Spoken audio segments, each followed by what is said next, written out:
আসসালামু আলাইকুম রহমতুল্লাহ। কীভাবে আল্লাহ মানুষকে ধনী হয়, কি করলে ধনী হওয়া যায়, একটা কাহিনী শুনুন। হজরত মুসা আলাইহিস সালাম ওনার জমানার উনি আল্লাহর সাথে কথা বলতো। তুর পাহাড়ে উঠে আল্লাহর সাথে কথা বলতো উনি, হজরত মুসা আলাইহিস সালাম।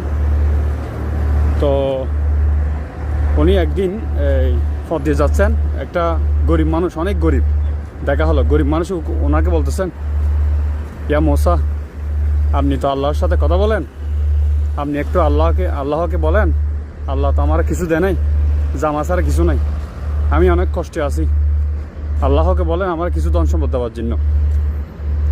তো মুসা আলাইহিস সালাম বলছেন, ঠিক আছে, আল্লাহর সাথে যখন কথা হবে তখন বলবো।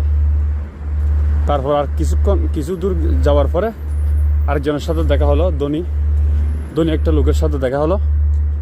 ও ধনী বলতেছেন, ইয়া মুসা, আপনি তো আল্লাহর সাথে কথা বলেন, আল্লাহকে একটু আমার একটা আরজি বলেন, আল্লাহ আমাকে এমন সম্পদ দিয়েছে আমার রাখার জায়গা নাই, তো আপনি আল্লাহকে বলেন একটু আমাকে আমার সম্পদ কমাই দিতে।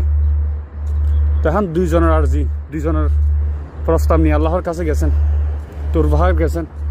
তো আল্লাহ তো জানেন কি বলবে। এরপর আল্লাহ মুসা আলাইহিস সালাম মুসা নবীকে জিজ্ঞেস করলেন, ইয়া মুসা, আজকে কি নিয়ে আসছো? বলছেন, আজকে আল্লাহ আপনার দুইটা বান্দা দুইটা অনুরোধ করছে আপনাকে বলার জন্য। তো তখন মুসা আলাইহিস সালাম বলছে যে, এ আল্লাহ, একটা গরিব লোক, এমন গরিব, খাইতে পারতেছে না, আপনি ওকে সম্পদ দেন না, কিছু দেন নাই। ও বলতেছে আপনি ওকে সম্পদ দেওয়ার জন্য, রিজিক বাড়ায় দেওয়ার জন্য, ও অনেক কষ্ট আছে। তো আরেকজন বলতেছে, আপনি ওকে এমন সম্পদ দিয়েছেন, ও ঘরে রাখার জায়গা নেই, ওর এলাকায় বাড়ি রাখার জায়গা নেই, ওকে সম্পদ কমাই দেওয়ার জন্য বলতেছে। তো দুইটা বলতেছে। তখন আল্লাহ হযরত মুসা আলাইহিস সালামকে বললেন, ইয়া মুসা, দেখো, যাকে আমি সম্পদ কমাই দিছি, যার কাছে কিছু নাই, ওকে বলো বেশি বেশি আমার শুকরিয়া করার জন্য, আমার শুকরিয়া আদায় করার জন্য বেশি বেশি।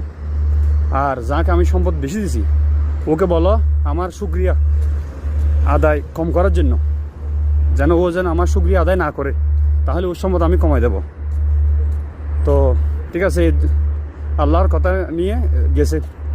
তো প্রথমে বড়লোক ওকে বলছে, যে বড়লোক আল্লাহকে বলতে পারছে, ওকে বলছে। তো ওর সাথে দেখা হয়েছে, তখন ওকে বলছে, ইয়া মুসা, কি বলছে আল্লাহ? বলছে, তুমি আল্লাহর শুকরিয়া কমাই দাও, তাহলে তোমার সম্পদ আল্লাহ কমাই দেবে।